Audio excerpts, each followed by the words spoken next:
एक बार फिर से आप सभी का हमारे YouTube चैनल में स्वागत है।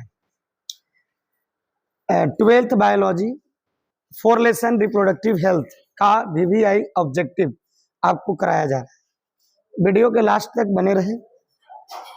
चलिए देखते हैं पहला क्वेश्चन। किसी व्यक्ति का जनन स्वास्थ्य निर्भर करता है शारीरिक, भावनात्मक, व्यवहारात्मक, सामाजिक, सभी। क्या होगा इसका राइट आंसर? यहाँ पे तो सबसे पहले डी होना चाहिए, है ना। क्या होगा राइट आंसर? बोलते जाना है। यहाँ पे डी होना चाहिए। क्या राइट आंसर होगा? किसी व्यक्ति का जनन स्वास्थ्य निर्भर करता है किन किन पहलुओं पर निर्भर करता है? शारीरिक, भावनात्मक, व्यवहारात्मक या फिर सामाजिक। तो राइट आंसर इसका होगा डी, सभी, है ना, सभी। Next question.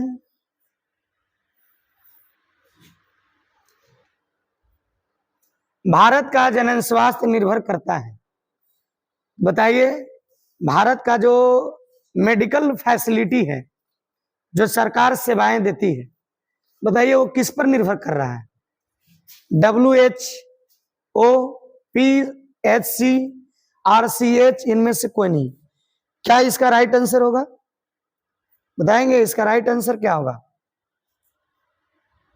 इसका राइट आंसर क्या होगा? तो भारत का जनन स्वास्थ्य निर्भर करता है WHO, वर्ल्ड हेल्थ ऑर्गेनाइजेशन, विश्व स्वास्थ्य संगठन।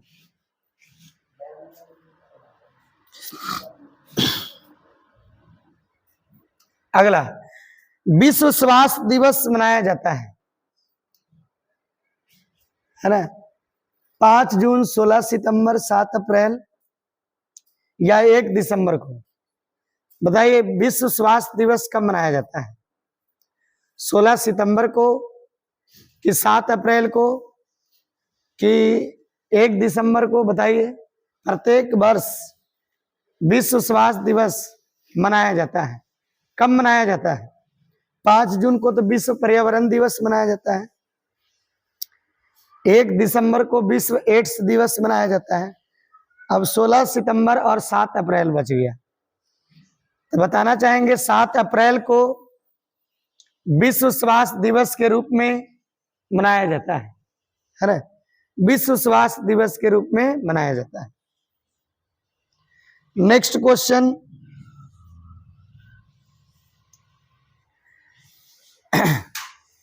परिवार नियोजन या परिवार कल्याण की शुरुआत किया गया था, कब किया गया था? बताइए। 1951, 48, 1900 कितना ईस्वी को?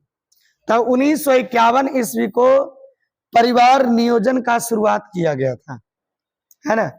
परिवार नियोजन या परिवार कल्याण का शुरुआत किया गया था। Next question. विश्व जनसंख्या दिवस मनाया जाता है, सॉरी, विश्व जनसंख्या दिवस नहीं, सॉरी, जनसंख्या के अध्ययन को क्या कहेंगे? जो पॉपुलेशन बढ़ रहा है, इस पॉपुलेशन को, स्टडी को आप किस नाम से जानते हैं? डेमोग्राफी, कैलोग्राफी, इपिग्राफी, इनमें से कोई नहीं। क्या आंसर होगा? तो जनसंख्या के अध्ययन को कहा जाता है डेमोग्राफी। राइट आंसर ये हो गया। Next question.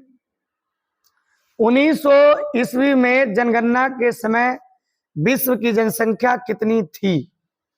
बताइए। पूरे विश्व की जनसंख्या 1900 ईस्वी में कितनी जनसंख्या थी? पूरे विश्व की जनसंख्या बताइए कितनी थी? भारत नहीं, विश्व की जनसंख्या पूछा जा रहा है। तो बताना चाहेंगे कि 2 अरब यानी कि 2000 मिलियन था। कितना था? 2000 मिलियन, 2 अरब था। ठीक है। Next question. 2000 ईस्वी के समय भारत की जनसंख्या कितनी हो गई? 2000 ईस्वी के समय भारत की जनसंख्या बताइए कितनी थी? 2000 जनगणना के अनुसार बताइए। कितनी थी? 2 अरब, 6 अरब, 1 अरब 350 मिलियन। बताइए कितना कितना कितना बताना चाहते हैं कि 2 अरब तो 1900 ईस्वी में था पूरा विश्व का जनसंख्या। 6 अरब हो गया 2000 ईस्वी में। 2000 ईस्वी में पूरे विश्व की जनसंख्या 6 अरब, जिसमें से 1 अरब 1/5 1/6 हिस्सा इंडिया का है। इसलिए आंसर, राइट आंसर क्या हो जाएगा? सी। नेक्स्ट क्वेश्चन, भारत आजादी के समय भारत की जनसंख्या कितना था? बताओ। 2 अरब, 6 अरब। भारत आजाद मतलब 15 अगस्त 1947 ईस्वी को भारत की जनसंख्या क्या थी, ये बताया जा रहा है। एनसीईआरटी का क्वेश्चन है। बताइए क्या होगा right answer? 350 million right answer हो जाएगा। नेक्स्ट क्वेश्चन, 2001 के जनगणना के अनुसार प्रति 100 व्यक्तियों की वृद्धि हुई है ना। ये क्वेश्चन थोड़ा सा गलत बन गया है। 2001 जनगणना के अनुसार प्रति 1000 व्यक्तियों में कितनी वृद्धि हुई, ऐसे क्वेश्चन हो जाए। प्रति 1000 व्यक्तियों में कितना वृद्धि देखा गया भाई? कितना प्रतिशत या कितना व्यक्तियों की वृद्धि देखा गया?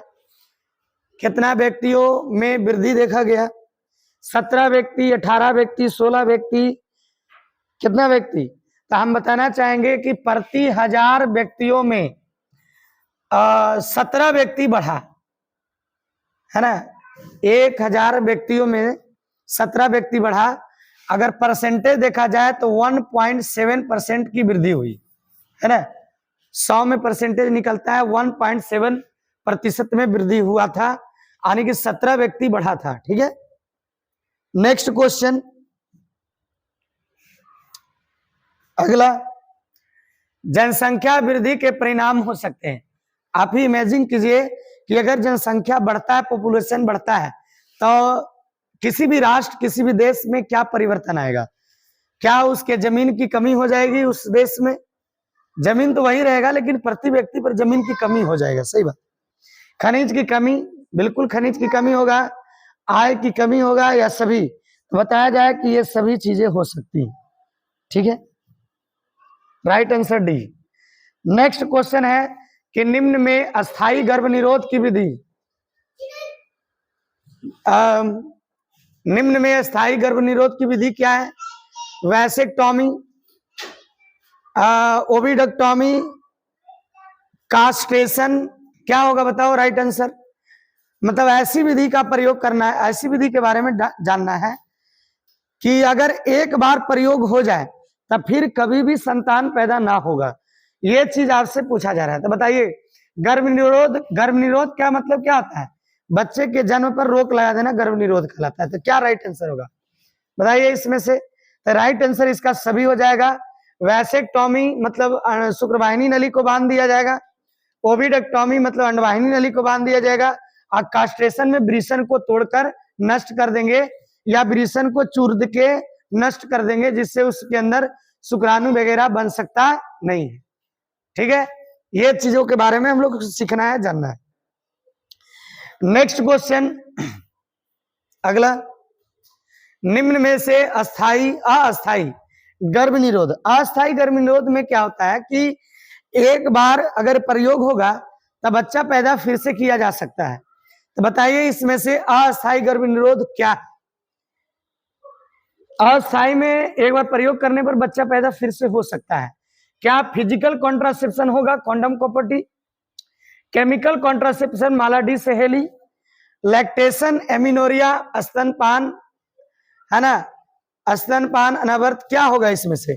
तो बताना चाहेंगे ये सभी राइट आंसर है।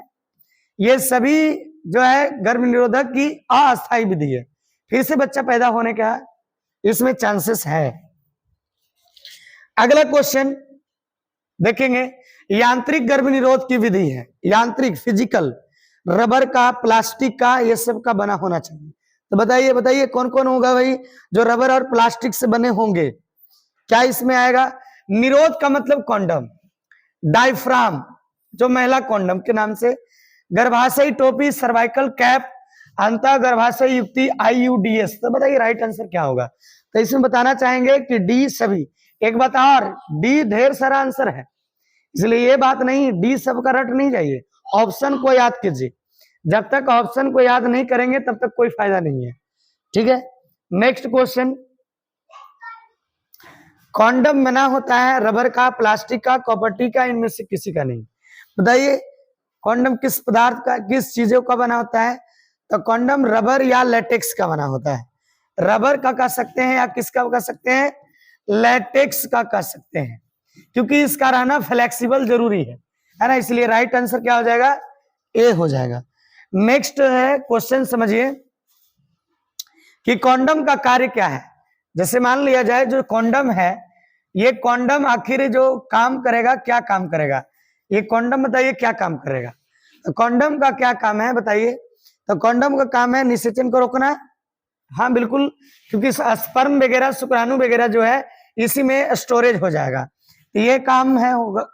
एसटीडी रोग मतलब एक मनुष्य से दूसरे मनुष्य में जो बीमारी फैलता है एसटीडी रोग, उसको भी सुरक्षा प्रदान करेगा। राइट आंसर हो जाएगा यानी कि सी, ए और सी दोनों, ठीक है, ए और बी दोनों। नेक्स्ट क्वेश्चन, मादा कॉन्डम के नाम से कुछ देर पहले आपको बताया है, बताइए मादा कॉन्डम किसे कहते हैं? Copper T? नहीं, ये तो IUDS है। डायफ्राम, गर्भाशय टोपी, सभी क्या होगा? तो बताएंगे कि जो डायफ्राम है उसे मादा कॉन्डम के नाम से जाना जाता है, लेडी कॉन्डम। नेक्स्ट बात है ना, डायफ्राम का कार्य है। बताइए डायफ्राम क्या काम कर सकता है? तो जो काम देखिए जो काम कॉन्डम किया वही काम आपको डायफ्राम करेगा। कॉन्डम निषेचन को रोका, ये भी निषेचन को रोकेगा। और एक चीज और जान लीजिए कि ये जो डायफ्राम है ये एसटीडी को रोक नहीं सकता, क्योंकि डायफ्राम को मादा के गर्भाशय ग्रीवा में लगाया जाता है।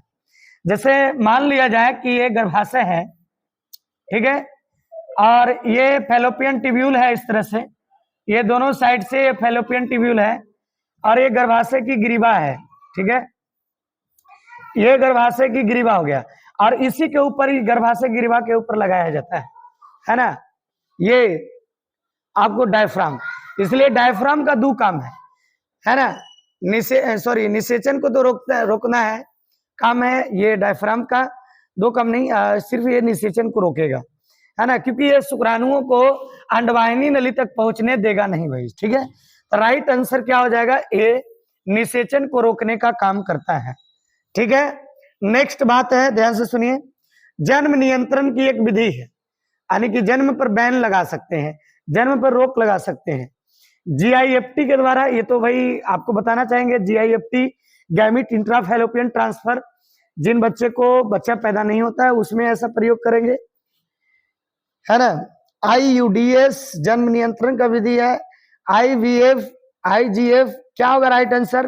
तो IUDS इंट्रा यूटेराइन डिवाइसेस, जिसमें कॉपर टी आता है, कॉन्डम कॉपर टी आता है, लिपेस लूप आता है, डायफ्राम आता है, ये सब आ जाता है IUDS के अंतर्गत आता है, ठीक है। नेक्स्ट क्वेश्चन ध्यान से सुनिए, कॉपर टी रोकता है, बताइए कॉपर टी टी आकार का होता है ना, जिसमें तांबे का इस तरह से वायर लपटा होता है। ये नहीं समझना कि कॉपर टी बना होता है तांबा का नहीं बना होता है, कॉपर टी प्लास्टिक का बना होता है, ठीक है, ये याद रखना है। तो कॉपर टी का काम है कि ये फर्टिलाइजेशन, निषेचन को रोकता है, अंडोसर्जन को रोकेगा, क्या विरिपतन को रोकेगा, क्या आरोपण को रोकेगा। तो कॉपर टी का जो काम है वो निषेचन को रोकना, अंडाणु शुक्राणु को हैच नहीं करने देना, यही काम होता है कॉपर टी का, ठीक है। नेक्स्ट बातें हम लोग पढ़ते हैं, कॉपर टी से निकलने वाला कॉपर आयन का क्या काम है? तो कॉपर आयन का क्या काम है कि शुक्राणुओं की गतिशीलता में कमी ला देगा। जैसे जो शुक्राणु मेल के द्वारा मादा के योनि मार्ग या गर्भाशय में छोड़ा जाता है, तो उसका जो स्पीड है, गति है, उस गति में कमी लाएगा।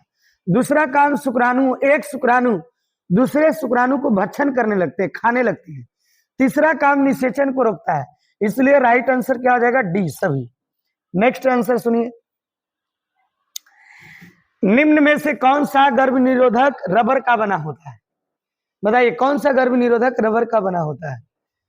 डायफ्राम, गर्भाशय, ग्रीवा, टोपी, वॉल्ट, सभी। बताइए कौन सा युक्ति जो है वो रबर का बना होता है? वॉल्ट, गर्भाशय, टोपी, डायफ्राम, जो रबर का बना होना चाहिए। इसमें से राइट आंसर क्या होगा बताइए? ये सभी जो युक्तियां हैं ये सब राइट आंसर डी हो जाएगा। ये सभी रबर के बने हो सामग्री है। तांबा मोचन IUDS कौन है? मतलब जिससे कॉपर निकले, क्या निकले? कॉपर निकले। तो बताइए कॉपर निकलने वाला कौन IUDS है? Copper D, copper 7, multi loaded या सभी? तो देखिए अगर एगो पकड़ लिए कॉपर टी आकार का, कॉपर 7 आकार का, तो ये दो आंसर हो गया, तो मल्टी लोडेड भी आंसर हो जाएगा, इसलिए राइट आंसर डी हो जाएगा। ठीक है, नेक्स्ट आगे का हार्मोन मोचन IUDS कौन है?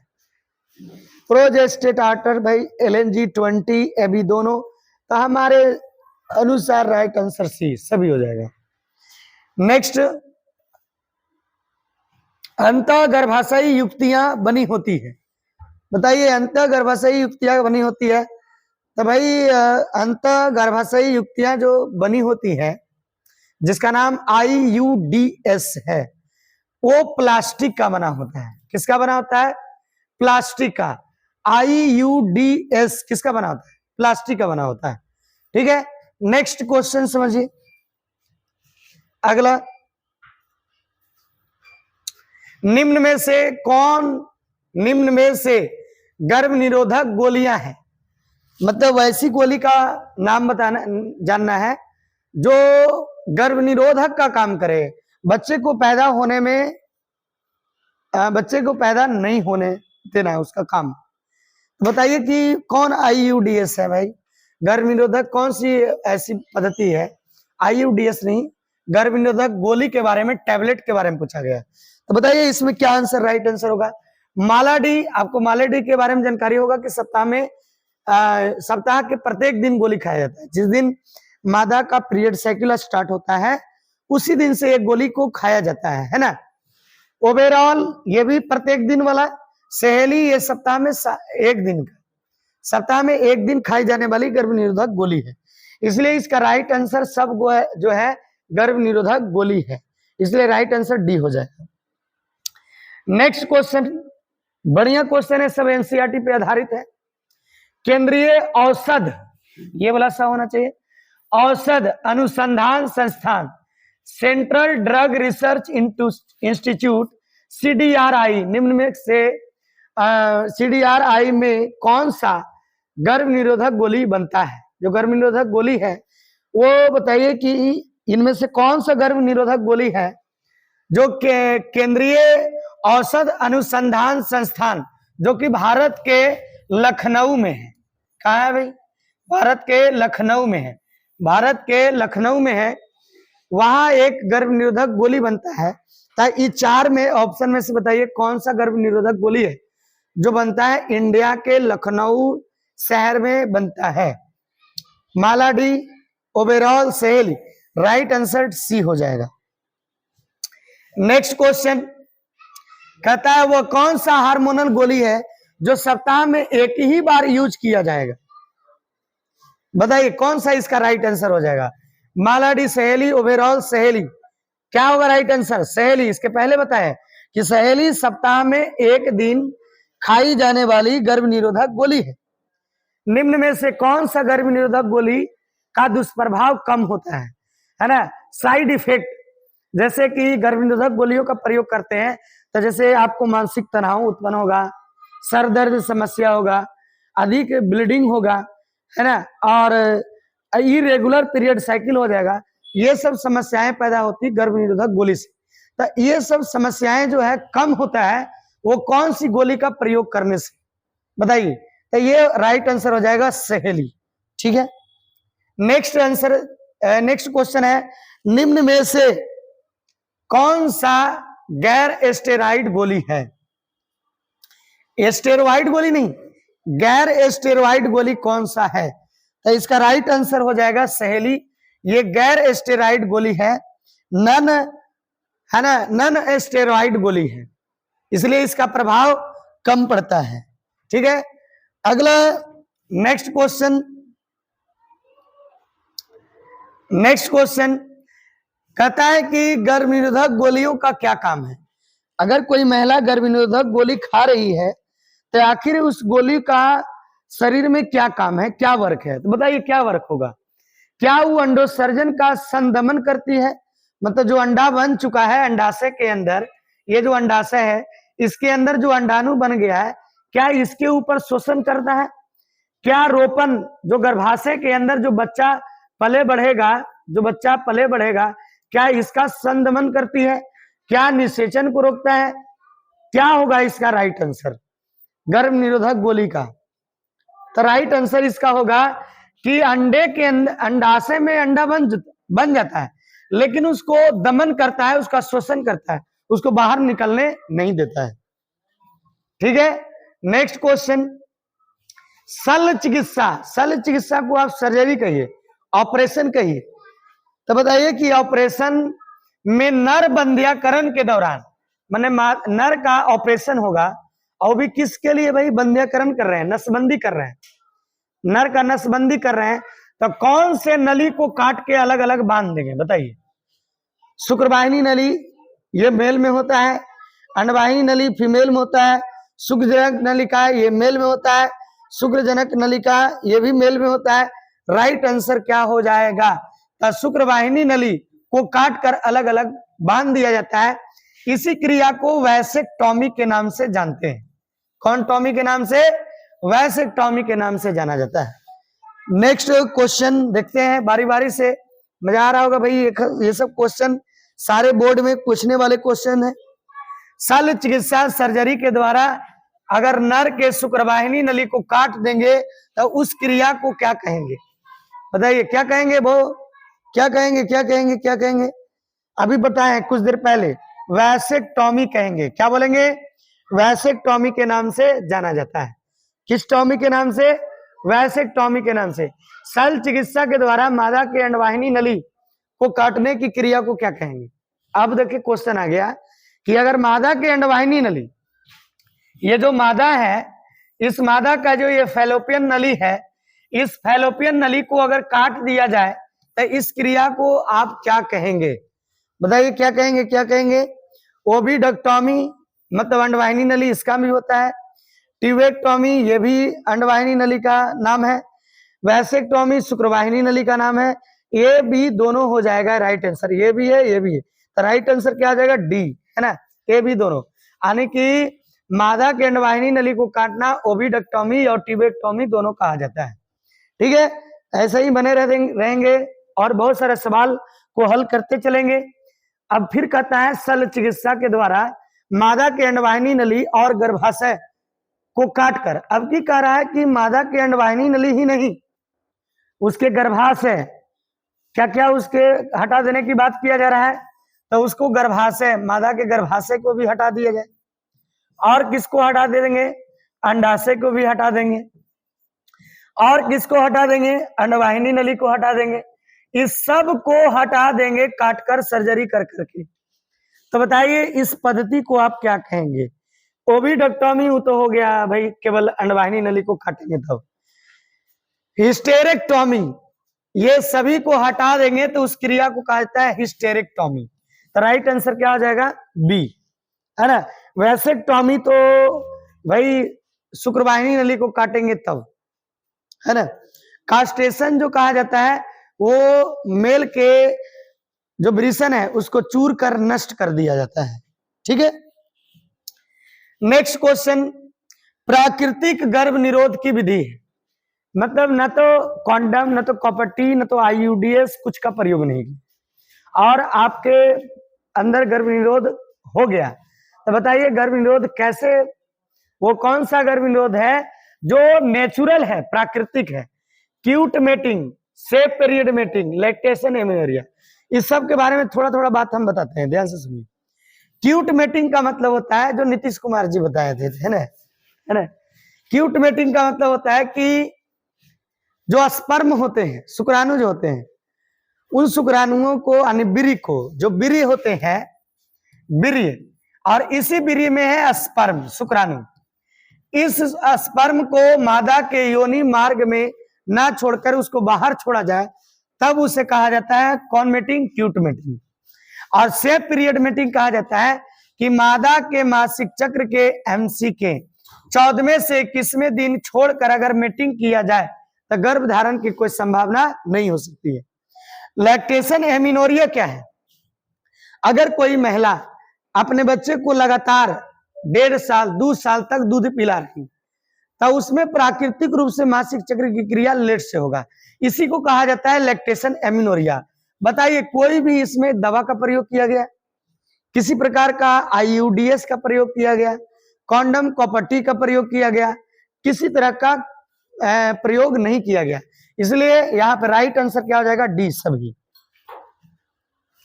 नेक्स्ट क्वेश्चन कहता है गर्भावस्था पूर्ण होने से पहले अपनी इच्छा या जानबूझकर अगर कोई महिला अपने गर्भ को, गर्भ माने यहाँ पर बच्चा कहा जाएगा, फीटस बच्चा को अगर आप मारकर नष्ट कर देते हैं तो बताइए उसको क्या बोलेंगे?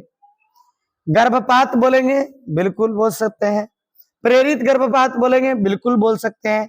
चिकित्सीय सगर्भता समापन बोलेंगे, बिल्कुल बोल सकते हैं। इसलिए राइट आंसर क्या हो जाएगा, डी।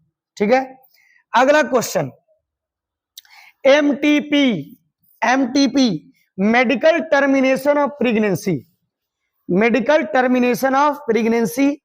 तो बताइए मेडिकल टर्मिनेशन ऑफ प्रेगनेंसी जो है एमटीपी, सगर्भता का चिकित्सीय समापन, यह नियम कब पारित किया गया, कब लागू किया गया, है ना, कब लागू किया गया बताइए? ये नियम जो है एमटीपी के लिए, है ना, कब नियम लागू कर दिया गया? भारत सरकार के द्वारा। तो भारत सरकार के द्वारा एमटीपी को जो पारित किया गया है वो 1951 में तो भाई आ गया था परिवार नियोजन परिवार कल्याण, है ना। ये 1971 ईस्वी में एमटीपी को कानूनी स्वीकृति प्रदान कर दिया गया। अगला, एमटीपी दवा का प्रयोग किया जाता है, जैसे एमटीपी अपने गर्भ में बच्चा जो पल रहा है उसको मारकर बाहर निकालने के लिए क्या प्रयोग करेंगे? क्या अनवांटेड किट का प्रयोग करेंगे, आरयू 486 का प्रयोग करेंगे, अनवांटेड 72 का प्रयोग करेंगे, ए बी दोनों। तो देखिए ये तो अगर गर्भ में बच्चा पल रहा है तो इसको मारकर निकालने में ये आरयू 486 प्रयोग कर सकते हैं, अनवांटेड किट का प्रयोग कर सकते हैं। ये फ्रांस की दवा है, आरयू 486 कहाँ की दवा है? फ्रांस की ये जो दवा है ना। अनवांटेड किट ये तो मीटिंग के 72 घंटे के बाद ये भी कॉन्ट्रासेप्शन का ही प्रयोग करता है, इसलिए राइट आंसर हो जाएगा डी सभी, सॉरी ए और बी दोनों राइट आंसर, ए और बी दोनों हो जाएगा राइट आंसर। अगला क्वेश्चन, एमटीपी दवा का प्रयोग किया जाता है, बताइए एमटीपी दवा का प्रयोग किया जाता है, एमटीपी के दवा का प्रयोग किया जाता है, तो इसमें भी राइट एमटीपी दवा का प्रयोग किया था, अनवांटेड किट आरयू 486, यानी ये तो अभी जस्ट बताया ही गया था, इसलिए राइट आंसर जो हो जाएगा डी हो जाएगा, है ना, ये तो अभी तुरंत बताया गया था, स्लाइड नहीं हो पाया। एमटीपी गर्भावस्था के किस अवधि में कराया जा सकता है तो सुविधाजनक माना जाएगा? गवर्नमेंट इसके लिए तय किया है कि कोई भी महिला अगर एमटीपी करवा रही है तो कितना दिन के समय में वो करवा ले, तो एमटीपी जरूरी है बताइए? तो 12 सप्ताह के अंदर करवा सकती है या 3 महीना के अंदर करवा सकती है ना, 12 सप्ताह के अंदर वो करवा सकती है या 3 महीने के, तब बरसते 84 दिन, 84 दिन मतलब लगभग 3 महीना, 3 महीना के अंदर एमटीपी करवा लीजिए तो सुविधाजनक है बच्चे के लिए भी और माँ के लिए भी। और गवर्नमेंट ने सोचा कि अगर ऐसा एमटीपी हम इतना दिन तक में करवा देते हैं, अगर कोई महिला प्रेग्नेंट है तो 3 महीना में उसको पता नहीं चलेगा कि वो प्रेग्नेंट है या नहीं है, तो पता चल जाता है 1 मंथ में ही, 1.5 मंथ या 1 मंथ में, इसलिए राइट आंसर हो जाएगा डी, है ना, ए और बी दोनों। नेक्स्ट क्वेश्चन है ना, एमटीपी में किस हार्मोन की ग्राह्यता को रोककर सगर्भता का दमन किया जाता है। बताइए एमटीपी में किसको रोका जाता है? प्रोजेस्टेरॉन, एस्ट्रोजेन, टेस्टोस्टेरॉन, किसका दमन किया जाता है ना? किसका दमन किया जाता है? तो बताना चाहेंगे प्रोजेस्टेरॉन और एस्ट्रोजेन का दमन किया जाता है। नेक्स्ट क्वेश्चन, एमटीपी के लिए मेडिसिन में कौन सा रसायन मिला होता है? Anti progesterone, anti estrogen, progesterone, estrogen, इसमें मिला होता है एंटी प्रोजेस्टेरॉन नाम का रसायन मिला होता है, एंटी प्रोजेस्टेरॉन। ठीक है, नेक्स्ट क्वेश्चन, एमनियोसेंटियोसिस द्वारा गर्भ में पल रहे भ्रूण का पता लगाया जाता है। जैसे अगर कोई बच्चा गर्भ में पल रहा है, जैसे ये माता का गर्भाशय है और ये बच्चा है, ठीक है। अब इस बच्चे के तरफ चारों तरफ ये फ्लूइड होता है, एमनियोटिक फ्लूइड, और इसमें स्टेम सेल होता है, डैमेज सेल। अब इस सेल का जांच करना कहलाता है एमनियोसेंटियोसिस। तो बताइए एमनियोसेंटियोसिस के द्वारा क्या क्या चीज पता कर सकते हैं? क्या भ्रूण के लिंग जांच कर सकते हैं? क्या भ्रूण के आनुवांशिक रोगों का पता कर सकते हैं? जो ये बच्चा पल रहा है, क्या इसका भ्रूण के लिंग जांच करना संभव है एमनियोसेंटियोसिस से? क्या भ्रूण के आनुवांशिक रोग का पता कर सकते हैं? क्या सिंड्रोम का पता कर सकते हैं? तो राइट आंसर क्या हो जाएगा? डी, सभी, है ना। अगला है ना, एमनियोसेंटियोसिस किस द्रव का विश्लेषण होता है? तो एमनियोसेंटियोसिस में किस द्रव का संश्लेषण होता है? तो एमनियोटिक फ्लूइड का संश्लेषण होता है, उल्ब द्रव्य। एमनियोटिक फ्लूइड मतलब उल्ब द्रव्य का संश्लेषण किया जाता है। अगला क्वेश्चन नेक्स्ट कहता है, वे रोग जो एक रोगग्रस्त व्यक्ति से किसी दूसरे स्वस्थ व्यक्ति में वह ट्रांसफर होता है ना, तब उसे क्या आप कहेंगे? कौन सा रोग बोलेंगे? क्या आनुवांशिक रोग है, वो एसटीडी रोग है, सामाजिक रोग है, कैसा रोग है? तो ये एक प्रकार का एसटीडी रोग होता है। अगर एक व्यक्ति को रोग है और किसी दूसरे व्यक्ति में लैंगिक क्रिया मतलब वो सेक्स क्रिया, मेटिंग क्रिया के द्वारा अगर फैलता है, तो ऐसी बीमारी को आप एसटीडी रोग के नाम से जानेंगे, सेक्सुअली ट्रांसमिटेड डिजीज के नाम से जानेंगे। अगला क्वेश्चन, निम्न में से बैक्टीरियल एसटीडी है, बैक्टीरिया के द्वारा एसटीडी होता है। क्लेमाइडियोसिस, गोनोरिया, सिफिलिस, बताइए ये इसमें से कौन कौन है जो एसटीडी बैक्टीरिया के द्वारा होता है, या सभी? बताइए क्या होगा right answer?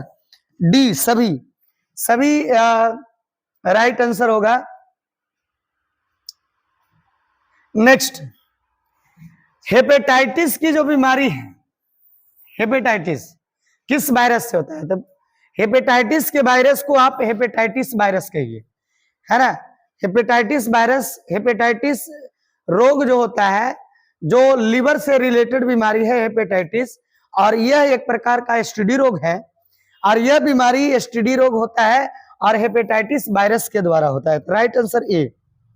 Next question, hepatitis से शरीर का कौन सा अंग प्रभावित होता है? अभी बताए थे, तो शरीर का जो प्रभावित अंग है वो लीवर है।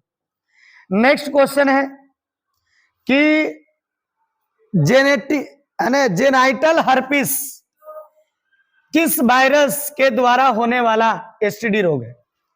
जेनाइटल हर्पिस है ना, एक बीमारी का नाम है, और यह बीमारी किस वायरस से होता है? बताइए। Treponema pallidum, human papilloma virus, human simplex virus, hepatitis virus, बताइए कौन सा वायरस से होगा? हर्पिस इसमें भी है और हर्पिस इसमें भी है, तो इसी को चुनिए। तो हर्पिस सिंप्लेक्स वायरस से होता है ना, जेनाइटल हर्पिस की बीमारी। नेक्स्ट क्वेश्चन, जेनाइटल वार्ड्स किस अंग माने जेनाइटल वार्ड्स की बीमारी जो होती है किस वायरस के द्वारा ये होता है? एसटीडी रोग है ये, बताइए। Genital warts, treponema pallidum, human papilloma virus, herpes simplex virus या फिर हेपेटाइटिस वायरस, है ना। जेनाइटल हर्पिस ये तो होगा नहीं, हेपेटाइटिस हो चुका है, अब ये दोनों में से जानना है ना। तो ह्यूमन पेपिलोमा वायरस के द्वारा जेनाइटल वार्ड्स नाम का एसटीडी रोग होता है। नेक्स्ट क्वेश्चन, सर्विक्स कैंसर जो हो जाता है, सर्विक्स कैंसर हेपेटाइटिस से नहीं, गोनोरिया से नहीं, क्या जेनाइटल वार्ड से या जेनाइटल हर्पिस से? जेनाइटल हर्पिस से या जेनाइटल वार्ड से सर्विक्स कैंसर होता है। जेनाइटल वार्ड्स या जेनाइटल हर्पिस, क्या होगा? ये दोनों में से एक होगा आंसर। राइट आंसर क्या होगा? जेनाइटल वार्ड्स या जेनाइटल हर्पिस, ये दोनों में से एक। यानी कि ये जो जेनाइटल हर्पिस या जेनाइटल वार्ड्स, ये दोनों में से एक आंसर होना चाहिए। सर्विक्स कैंसर होता है, हेपेटाइटिस तो होगा नहीं, ये कैंसिल है। गोनोरिया ये कैंसिल है। अब जेनाइटल वार्ड्स और जेनाइटल हर्पिस की बात आती है ना। तो इसका राइट आंसर हो जाएगा जेनाइटल वार्ड्स, है ना। नेक्स्ट, सुजाक गोनोरिया किस जीवाणु के द्वारा होने वाला एसटीडी रोग है?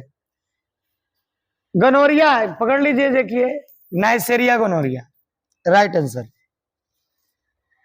सिफिलिस, सिफिलिस, सिफिलिस बताइए किस बीमारी से होता है?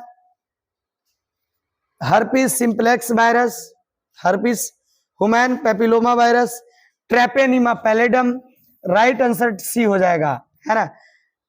ठीक है, नेक्स्ट क्वेश्चन, एसटीडी किस वायरस के द्वारा होने वाला?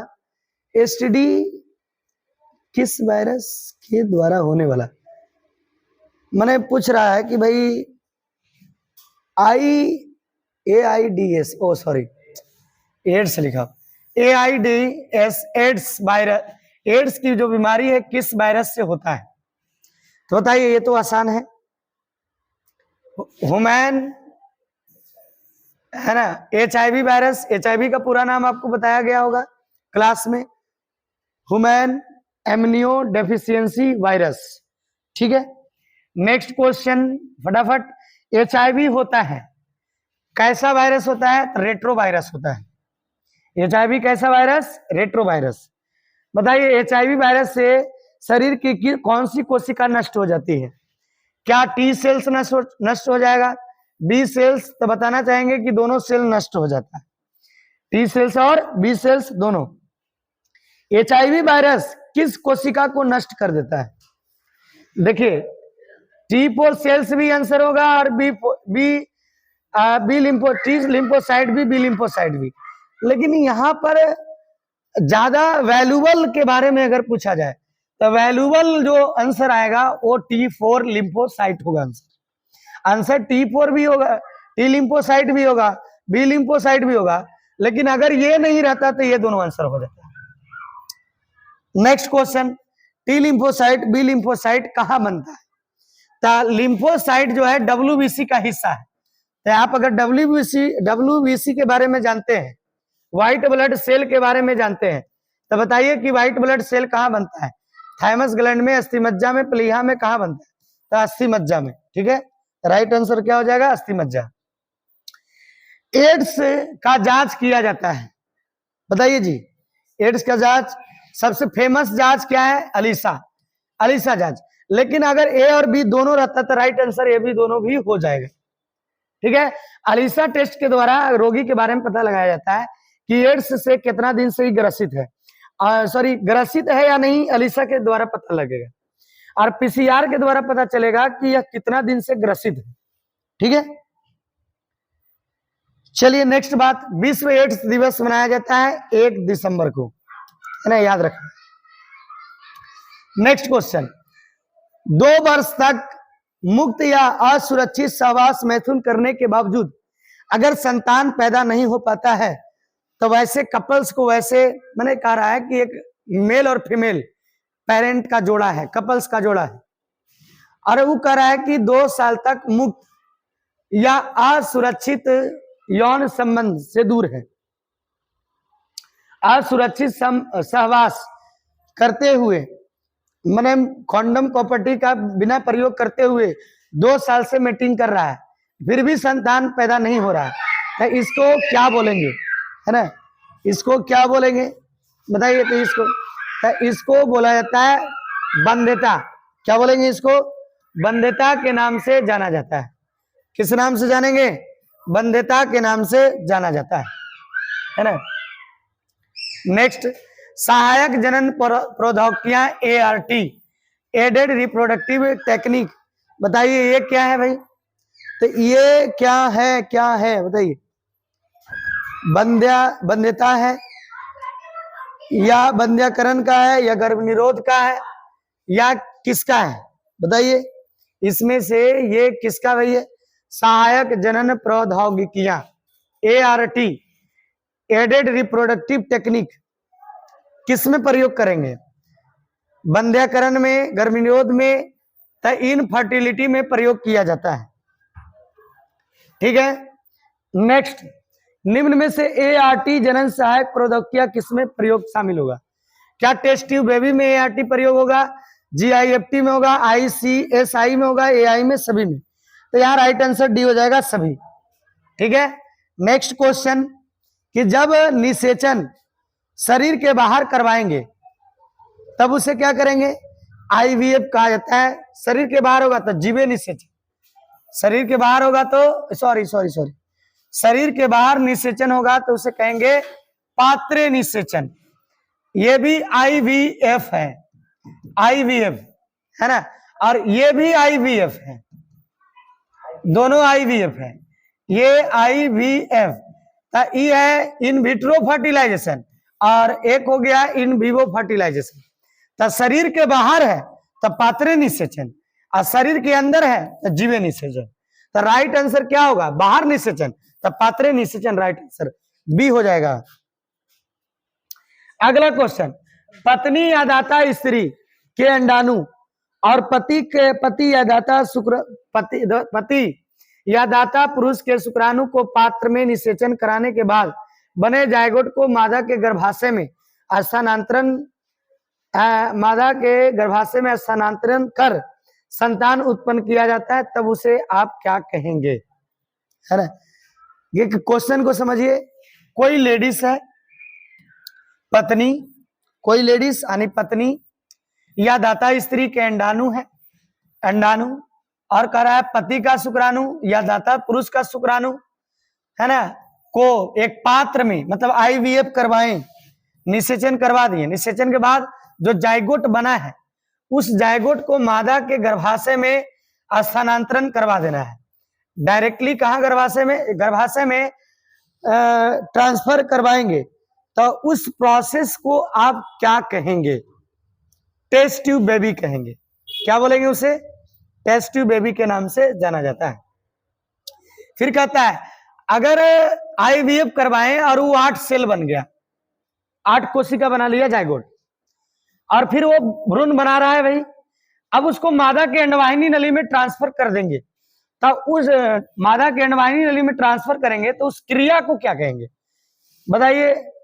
तो अंडवाहिनी नली में ट्रांसफर, तो अंडवाहिनी नली को ढूंढिए भाई। तो अंडवाहिनी नली यहाँ भी है और यहाँ भी, 2 जगह है, एक जगह ZIFT है, एक जगह GIFT है।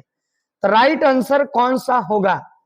तो जायगोट को यानी कि भेजा जाएगा, तो जायगोट यानी जायगोट इंट्राफैलोपियन ट्रांसफर, तो राइट आंसर हो जाएगा, है ना, ए, युग्मनज अंत अंडवाहिनी स्थानांतरण ZIFT होगा। नेक्स्ट क्वेश्चन, जिन मादाओं में अंडाणु का निर्माण नहीं होता है तो कौन सी सहायक जनन प्रौद्योगिकी का प्रयोग कर सकती है? जैसे कोई महिला है उसको अंडाणु बन ही नहीं रहा, तो क्या क्या तरीके? पुरुष नॉर्मल है, जो पति है वो नॉर्मल है, ठीक है, जो पत्नी है वो नॉर्मल नहीं है। नॉर्मल नहीं है, क्या नहीं नॉर्मल नहीं है भाई? क्योंकि इसके अंदर अंडाणु नहीं बन रहा है, अंडाणु ही नहीं बन रहा है। तो बताइए कि इस महिला के लिए क्या क्या प्रयोग किया जा सकता है? क्या ये महिला GIFT करवा सकती है? क्या ये महिला ICSI करवा सकती है? क्या ये महिला IA करवा सकती है? GIFT gamete intra fallopian transfer. Gamete intra, gamete किसे कहता है? अंडाणु को। अंडाणु शुक्राणु क्या है? गैमिट है ना। अंडाणु शुक्राणु क्या है? गैमिट है। तो अंडाणु शुक्राणु गैमिट है, तो उस गैमिट को आने की GIFT करवा सकते हैं। क्या करवा सकते हैं? GIFT करवा देंगे तो महिला गर्भवती हो जाएगी, उसके लिए कोई दिक्कत नहीं है भाई, ठीक है। अब कहता है कि कोई दाता स्त्री है, कोई अंडाणु दान करने वाली कोई महिला है, और इस अंडाणु दान करने दाता स्त्री के अंडाणु को मादा के अंडवाहिनी नली में स्थानांतरण अगर करवा देंगे तो उसको क्या कहेंगे?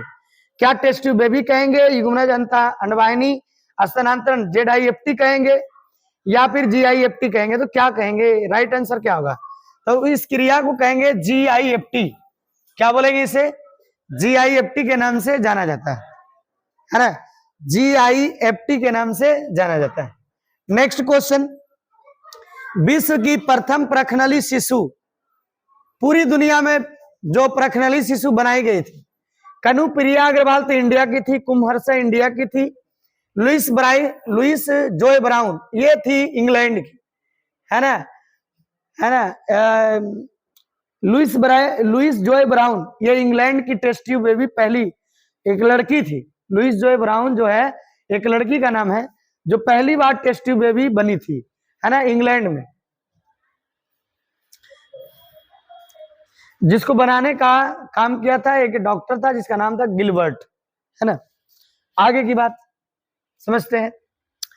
शुक्राणु को स्पर्म इंजेक्शन में लोड कर लिया है, जैसे दवाई को लोड करते हैं वैसे लोड कर लिया गया, और सीधे अंडाणु में उसको भेज दिया गया।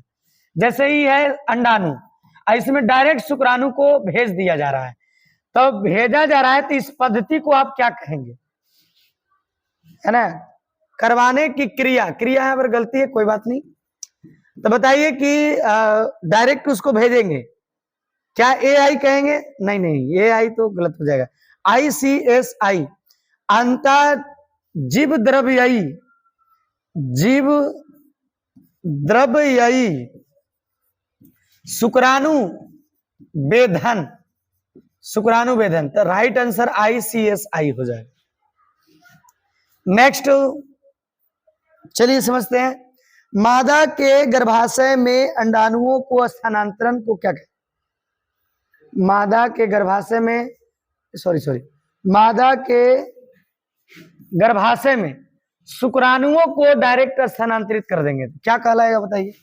कृत्रिम गर्भाधान, अंतःजीवद्रव्यी वेधन, है ना, वेधन। क्या राइट आंसर होगा? क्या राइट आंसर होगा? बताओ बताओ। मादा के गर्भाशय में शुक्राणुओं को डायरेक्ट भेज देंगे, GIFT नहीं करा सकते हैं, ZIFT भी नहीं करा सकते हैं, इसका होगा ICSI, ये भी नहीं करा सकते हैं, करवा सकते हैं AI करा सकते हैं। तो 4 लेसन कंप्लीट हुआ, 70 ऑब्जेक्टिव आप लोग को बताया गया। वीडियो के लास्ट तक बने रहने के लिए धन्यवाद। नेक्स्ट लेसन 3rd जो है 12th बायोलॉजी का, वो मिलते हैं नेक्स्ट वीडियो में। थैंक यू, धन्यवाद।